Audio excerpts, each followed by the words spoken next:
¿Se ha preguntado alguna vez quién fue el responsable de dar forma al calendario que seguimos utilizando hoy en día?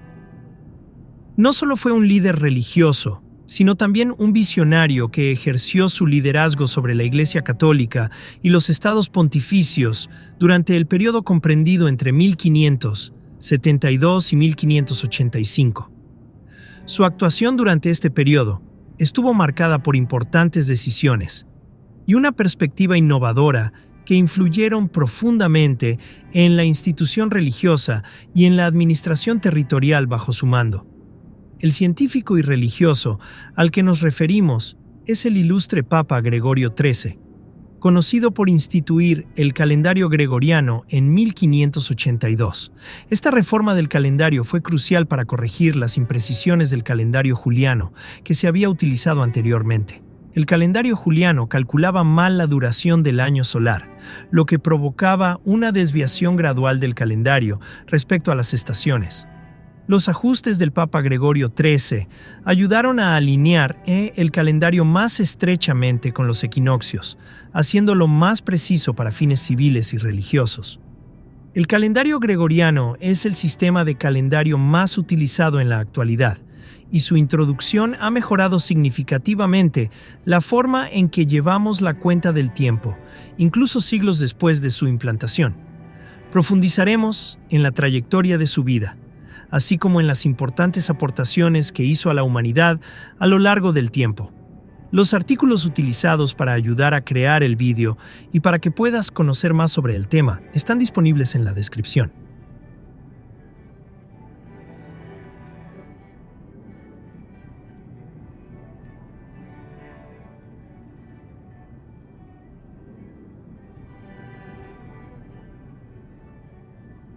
Ugo Boncompagni, nacido el 7 de junio de 1502 en Bolonia, Romaña, Italia, era hijo de Cristoforo Boncompagni y Angela Marescalchi, que pertenecían a influyentes familias de comerciantes.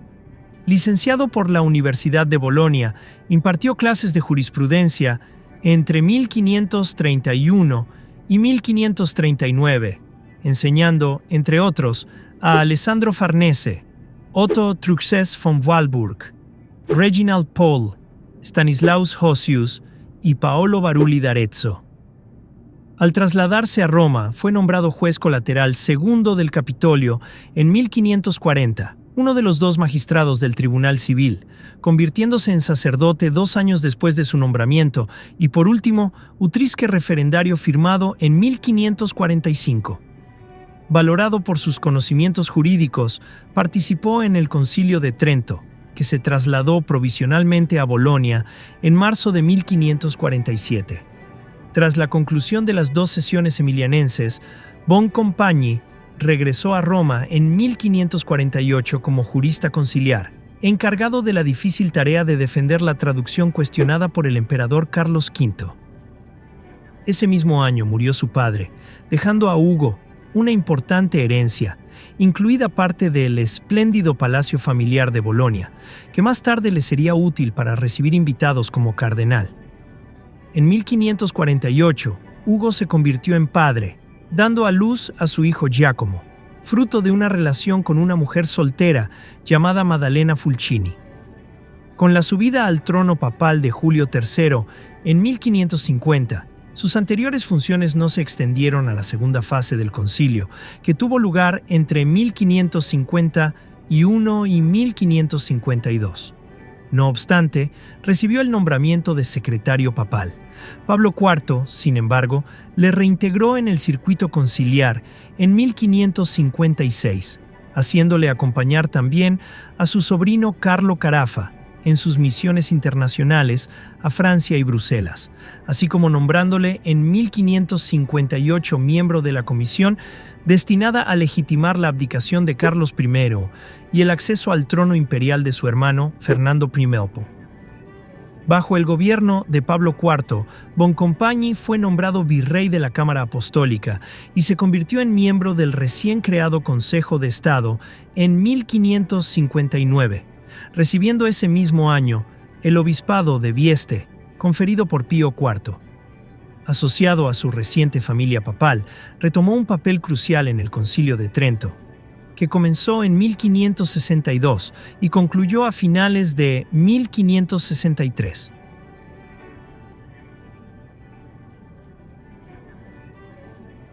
A su regreso a Roma, fue contratado por el cardenal Carlo Borromeo, su sobrino, quien le ayudó a conseguir el codiciado cardenalato en 1565.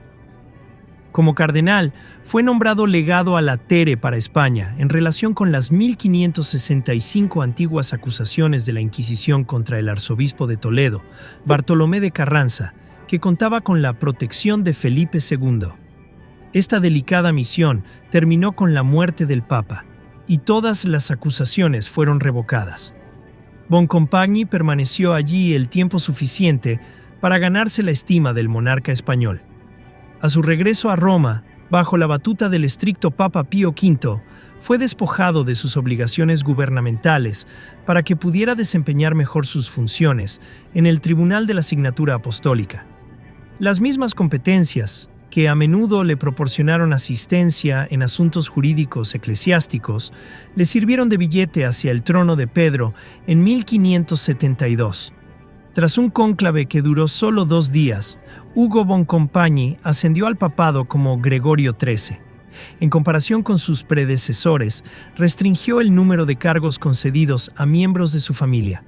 Solo nombró formalmente a Filippo Boncompagni como responsable de la política papal, función que en realidad había sido asignada al cardenal Tolomeo Gallio. También nombró a Cristoforo Guastavillani gobernador de Ancona y arzobispo de Rávena, además de conferir el cardenalato a Filippo Guastavillani, cuya villa en las colinas de Bolonia alberga actualmente la Escuela de Negocios de la Universidad de Bolonia. Gregorio promovió la reforma eclesiástica y la contrarreforma, prometiendo aplicar los decretos de reforma del Concilio de Trento. Nombró cardenales para examinar los delitos sacerdotales y establecer el índice de libros prohibidos. Para ejecutar el decreto del concilio que exigía la formación de seminarios, estableció varios colegios y seminarios, especialmente la Universidad Gregoriana, y asignó su administración a los jesuitas, a los que financió. Estas escuelas preparaban misioneros para naciones con religiones estatales protestantes establecidas. Gregorio es a menudo criticado por apoyar a los rebeldes irlandeses contra la política anticatólica de la reina Isabel I de Inglaterra, así como por su reacción ante la matanza del Día de San Bartolomé, una matanza de hugonotes, protestantes franceses, que comenzó en París el 24 de agosto de 1572 y se extendió por toda Francia.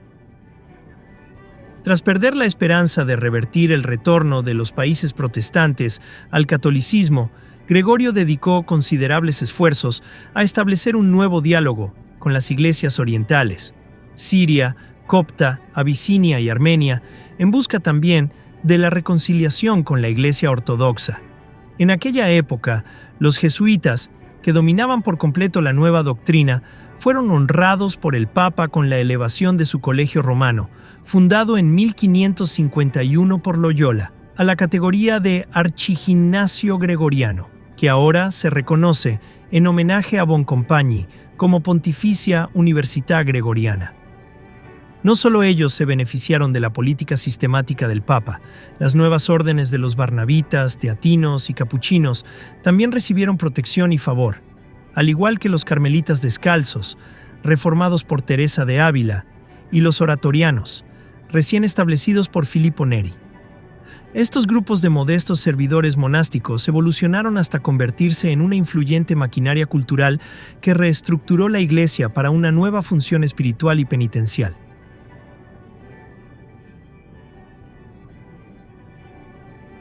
Gregorio, con la ayuda del astrónomo y médico napolitano Luigi Lilio Giraldi, fallecido en 1576, y del jesuita y matemático alemán Christopher Clavius, corrigió los defectos del calendario juliano de Julio César, creado en 46. El nuevo calendario gregoriano, adoptado el 24 de febrero de 1582 en la bula Inter Gravissimas, en la más grave preocupación, adelantaba la fecha 10 días. Al 4 de octubre le seguiría el 15 de octubre de ese año, y utilizaba un nuevo método para calcular los años bisiestos. Aunque astrónomos como Johannes Kepler y Tycho Brahe aplaudieron el cambio, al igual que los reyes católicos de toda Europa, muchos protestantes lo consideraron obra del anticristo y se negaron a aceptarlo. El calendario gregoriano fue adoptado gradualmente por los países europeos, con la excepción de Rusia, que no lo aceptó hasta 1918. Según el cálculo juliano, el año solar constaba de 365 días y un cuarto, y la adición de un día bisiesto cada 4 años tenía por objeto garantizar la correspondencia entre el calendario y las estaciones, una sutil inexactitud en la medición, considerando que el año solar es más exactamente 365 días, 5 horas, 48 minutos y 45,25 segundos, hacía que las fechas del calendario de las estaciones retrocedieran casi un día cada siglo. Aunque este retroceso llegó a ser de 14 días durante el papado de Gregorio, su reforma se basó en el restablecimiento del equinoccio vernal, que pasó del 11 de marzo al 21 de marzo, fecha en la que tuvo lugar el primer concilio de Nicea en 325 después de Cristo, y no en el equinoccio correspondiente al nacimiento de Cristo, que fue el 25 de marzo. El cambio se realizó adelantando el calendario 10 días después del 4 de octubre de 1582, designándose el día siguiente como 15 de octubre. El calendario gregoriano solo se diferencia del juliano en que ningún año centenario se considera bisiesto, a menos que sea exactamente divisible por 400, como es el caso de los años 1600 y 2000. Una propuesta de perfeccionamiento consiste en designar años comunes, no bisiestos, a los años que también son divisibles por 4000, lo que mantendría la precisión del calendario gregoriano en un día cada 20.000 años. Gregorio tuvo una gran relevancia para la sociedad contemporánea, a pesar de sus controversias, como los elevados gastos que vaciaron el tesoro papal, lo que dio lugar a numerosas críticas y exageraciones. Durante su largo papado, Ugo von Compagni mantuvo siempre buenas relaciones con Bolonia y su universidad, que le resultaron esenciales en la reforma de la Iglesia. Para el jubileo de 1575, ordenó cubrir la sala de banquetes del Vaticano con un extenso y minucioso mapa, para que todos sus invitados pudieran contemplar su ciudad natal. En respuesta, la ciudad erigió una estatua de bronce en su honor, fundida en 1580 por Alessandro Menganti, que aún se alza benévola sobre la entrada del Palacio del Comunal.